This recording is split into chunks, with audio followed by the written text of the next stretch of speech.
The last time they were in the same room together, nobody laughed. That detail matters because for nearly 2 decades, laughter was the only language these two men reliably shared. It was the thing that made them rich, that made them famous, that made them, by any reasonable measure, inseparable. And then one day, it simply stopped. No dramatic confrontation, no final screaming match, just silence, spreading outward like a slow stain until the silence became permanent and the partnership that had once made them the highest-paid entertainers in America was reduced to 2 men who could not bring themselves to pick up a telephone. What ends a friendship that deep is never one thing. It is never one argument, one betrayal, one contract dispute. It is the accumulation of everything that was never said during all the years it was supposed to be going well. And with Abbott and Lou Costello, there was a great deal that was never said. Start with what the world saw. What the world saw was joy. From the moment they first appeared together on national radio in 1938, Abbott and Costello were not merely funny, they were something more specific than funny. They had the kind of chemistry that cannot be manufactured, the kind that makes audiences lean forward without understanding why, the kind that makes a joke land harder than the joke itself deserves. Bud Abbott was the confidence. Lou Costello was the need. One man always seemed to know exactly what he was doing. The other never did. And somehow, in the space between those two truths, they created something that felt like pure human comedy. But here's the thing almost nobody paused to ask during those years of sold-out shows and record-breaking box office receipts. What does it cost a man to be the fool night after night for his entire adult life? What does it do to the person who is always the one being tricked, always the one who doesn't understand, always the one getting slapped, always the one left holding the humiliation while the other man walks away clean? The answer, it turns out, is everything. It costs everything. Lou Francis Costello was born in Paterson, New Jersey in 1906, and from the very beginning, he was the kind of person who wanted to be seen. Not admired exactly, not respected in the formal sense, but seen, witnessed, noticed. He was a chubby, funny, desperate kid from an immigrant family who had figured out that laughter was the fastest route between himself and other people's affection. He did not learn this as a philosophy, he learned it as a survival skill. He went to Hollywood in his early 20s with almost no money and almost no plan, tried to break in as a stuntman and extra, failed at both, and eventually drifted back east into burlesque, where he discovered that when he stood on a stage and made people laugh, something happened inside him that nothing else in his life had ever produced. It was not quite happiness, it was closer to relief, like a pressure valve releasing, like proof that he existed and that his existence was wanted. That distinction matters enormously because it means that from the very beginning, Lou Costello was not performing for the love of performance, he was performing for the love of being loved, and those are not the same thing, not even close. William Alexander Abbott came from a different world, though the distance between them was smaller than it appeared. Bud Abbott was born in 1895 in Asbury Park, New Jersey, to a family deeply embedded in the circus and vaudeville business. His mother was a bareback rider. His father was an advance man for Barnum and Bailey. He grew up backstage, which means he grew up watching performers from the wings instead of from the audience. And what you see from the wings is not the magic. What you see from the wings is the machinery. Bud Abbott understood from childhood that show business was a transaction.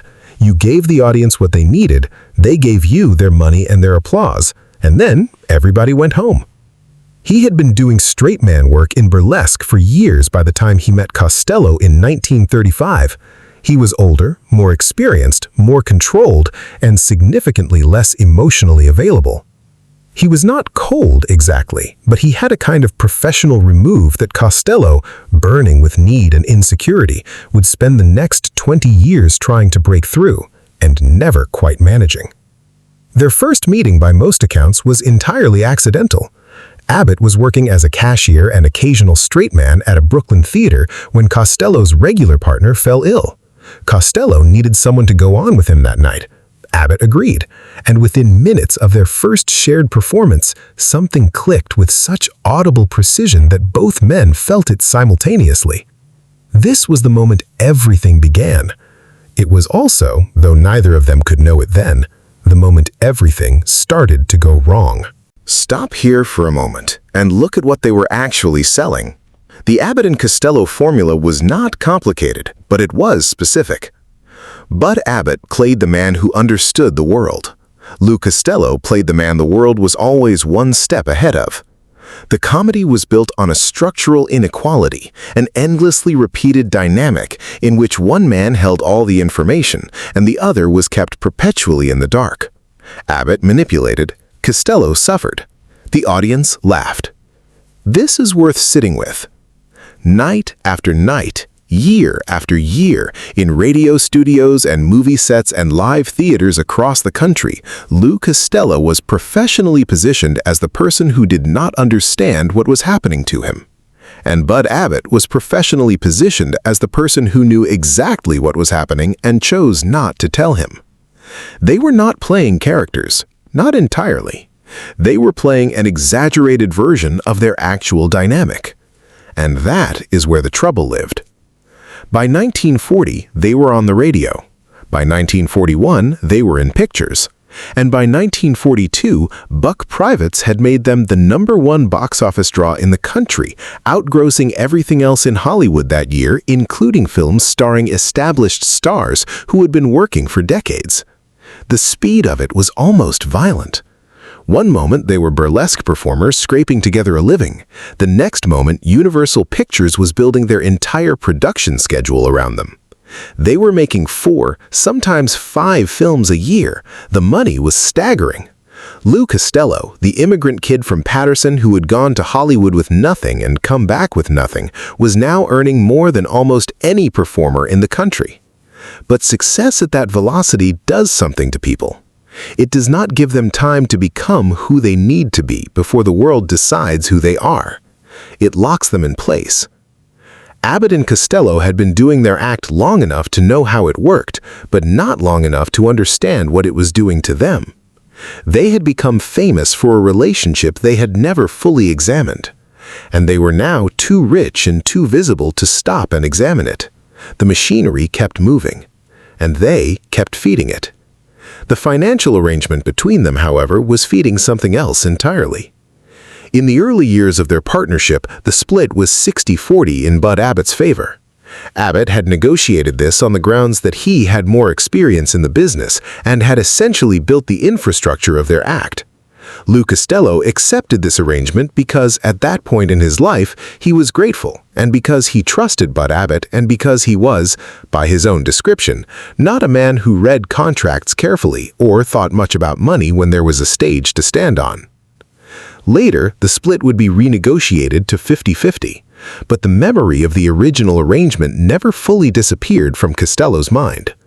It was the kind of thing that, once you know it, colors everything else. The man you trusted to be your partner had, from the very beginning, structured the relationship to benefit himself. The man who played the fool had, from the first contract, been treated like one. Some biographers argue that Abbott's initial negotiating position was simply standard practice for a more experienced performer, bringing in a less established one. That may be true, but Lou Costello did not experience it as standard practice. He experienced it as a preview of something he would spend years trying to prove was not true. And then 1943 arrived, and the year that should have been a triumph became the year that changed everything underneath the surface. In November of that year, Lou Costello's infant son, Lou Jr., fell into the family swimming pool and drowned. The boy was not yet 2 years old. Costello received the news hours before a live broadcast. He went on anyway. He performed the entire show. He made the audience laugh until they could barely breathe, and none of them knew. None of them had any idea what he was carrying. The studio asked him to do it. His own sense of professional obligation demanded it, and he did it. He stood in front of a microphone and performed the most devastating version of what he always performed, which was a man who feels too much and understands too little, while the realest thing he had ever lost was still fresh and unspeakable. This is the moment that tells you who Lou Costello actually was. Not the pratfalls, not the high-pitched wail, not the slapstick. This, a man who had learned so early and so completely that the only way to be loved was to perform, that he could not stop performing even when there was nothing left in him that wanted to. That wound never closed, and Bud Abbott, by nearly all accounts, never found the language to address it. Look at this from Bud's side for a moment, because it is too easy and ultimately too dishonest to reduce him to the man who failed Costello. Abbott was not emotionally withholding as a form of cruelty. He was emotionally withholding as a form of survival. He had grown up in a world where feelings were obstacles to logistics, where the show going on was always more important than whoever was having a difficult time making themselves go on with it. He cared about Lou Costello. Multiple people who knew both men have said so. He simply did not know how to show care in a register that Costello could recognize or receive. Bud Abbott's care showed up as reliability, as professionalism, as being in the right place at the right time with the right line. It did not show up as warmth or acknowledgement or the kind of intimate friendship that Costello, starving for genuine connection underneath all that performance, needed more than anything. Abbott gave Costello a partner. He could not give him what a partner, in Costello's private definition of the word, actually meant. They were two men with deeply incompatible emotional languages who had accidentally created something magnificent together, and now they were trapped inside it. The drinking began to escalate, on Costello's side first, then, according to some accounts, spilling into Abbott's habits as well. The set became a place where tension was managed through distance rather than conversation. Directors noticed, writers noticed, studio executives noticed. The warmth that audiences saw on screen was, by the late 1940s, increasingly manufactured in the editing room and in the performance muscle memory of two men who had done the act so many times they could execute it perfectly while barely looking at each other. Costello's frustration with their creative arrangement was also growing. He felt with increasing intensity that the films were not using what he could do, that they were repeating formulas because the studio wanted safety and Abbott was comfortable with safety, and he, Lou Costello, was the only one pushing for anything more ambitious. Whether this perception was entirely accurate is debatable, but Costello's feeling of being undervalued, of being kept in a box, of being the funny one without being the respected one was absolutely real. And it rhymed too precisely with the 60-40 split, with the straight man getting the credit while the clown did the work for it to stay contained. He started wanting his name first. This is often reported as a vanity dispute, and it was partly that, but it was also something more fundamental. Lou Costello wanted evidence, visible and public evidence, that he was not the junior partner, that he was not the fool. That the man who played the person who didn't understand was in fact a person who understood everything. By the early 1950s, the empire was beginning to crack. Their film output was declining in quality and audience response.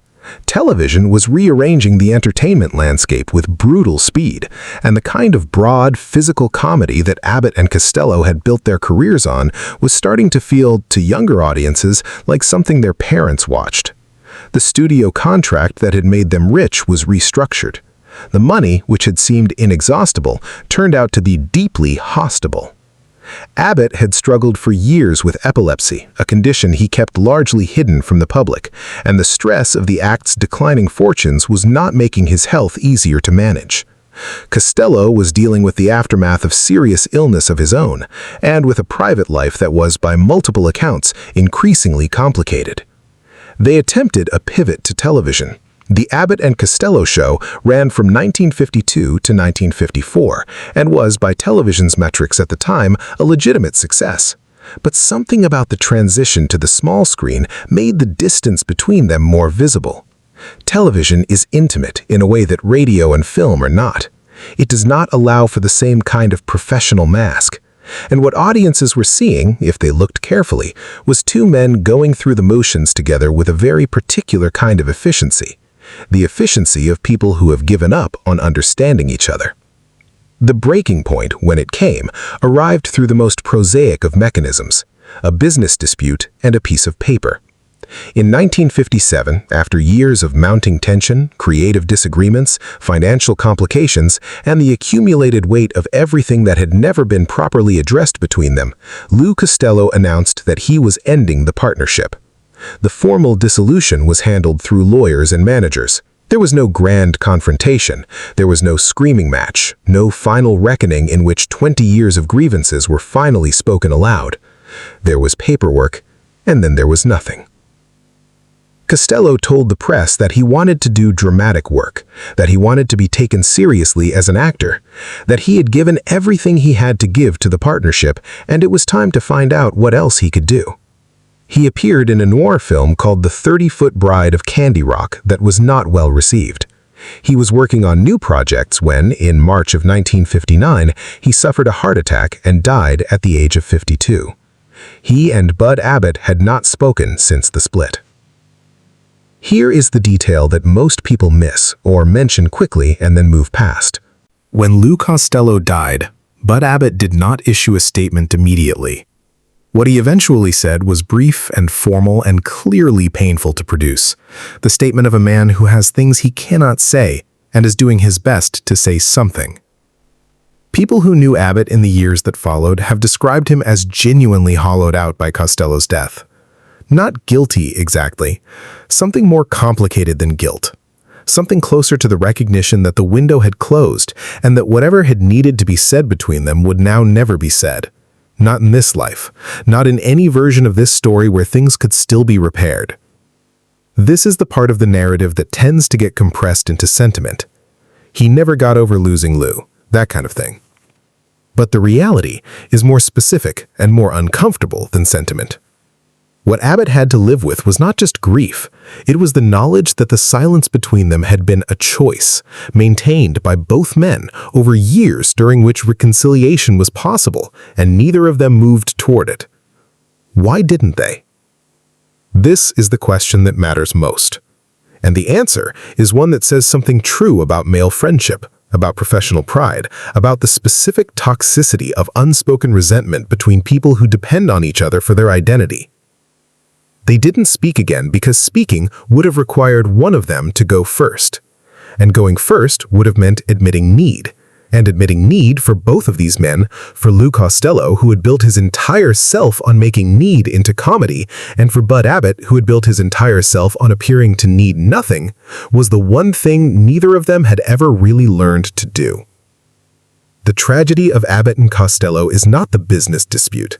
It is not the credit disagreements or the contract negotiations or the money.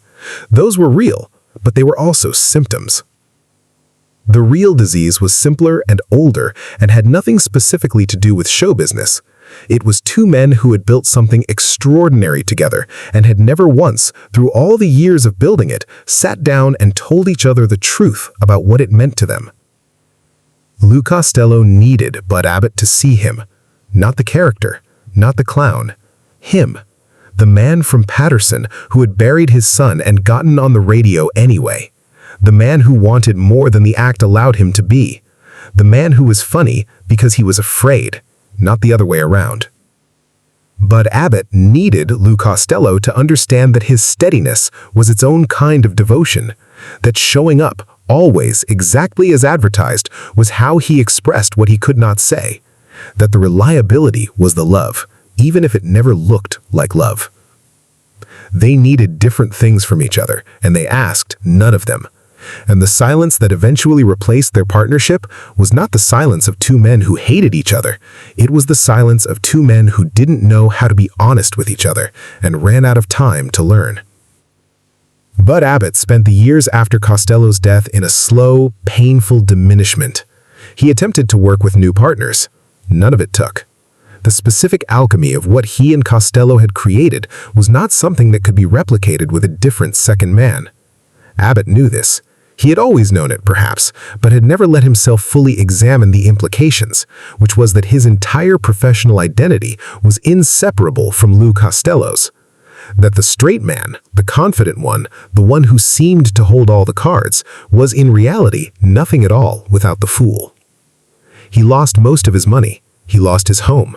He suffered a stroke in 1964 and another in 1974. He lived his final years in a small home in Woodland Hills, California, cared for by his wife and largely forgotten by the industry that had once crowned him. The Universal backlot where they had made picture after picture together continued without him as if he had never been there. The machine, as machines do, had replaced its components and kept running. He died in April of 1974, 15 years after Costello, at the age of 78. At the end, he had very little.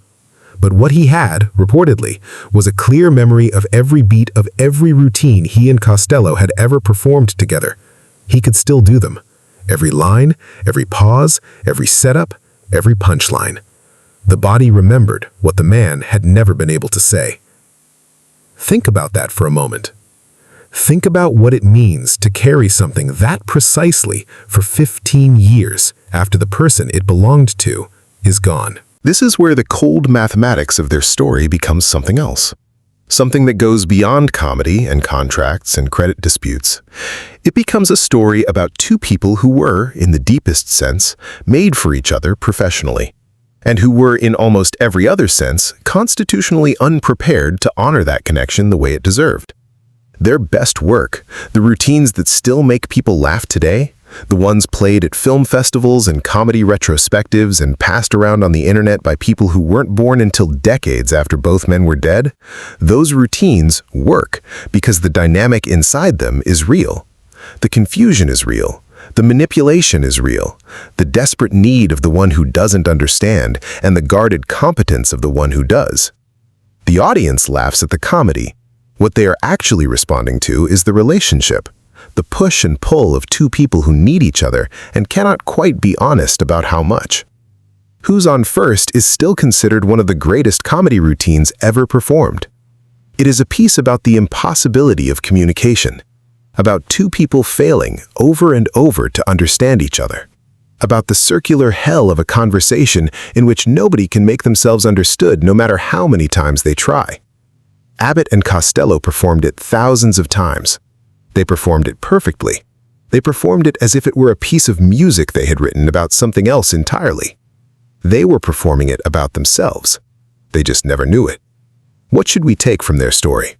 Not a lesson exactly, because real life is not generous enough to deliver clean lessons, but something. Maybe this. The people who make us laugh the hardest are sometimes the people in the most pain. And the people who seem the most in control are sometimes the ones most terrified of what happens if they let go of the controls. And the silence between two people who once meant everything to each other is not always the silence of indifference. Sometimes it is the loudest, most desperate kind of speech. Sometimes it is two people saying with their silence everything they never managed to say with words. Lou Costello went to his grave without hearing from Bud Abbott. Bud Abbott went to his grave having carried the weight of that for 15 years. And the act they built together, the funniest thing either of them ever touched, was ultimately a portrait of two men who could not communicate, could not understand each other, could not stop needing each other, and could not admit any of it. They never spoke again, but in a way, they never stopped talking. If the silent fracture between two beloved partners raises questions you haven't finished asking, there is another story waiting for you in classic Hollywood that follows a strikingly similar architecture. A star at the height of their power, a relationship that looked like loyalty, and a destruction that came not from enemies, but from the person standing closest. That story deserves the same kind of attention this one just received.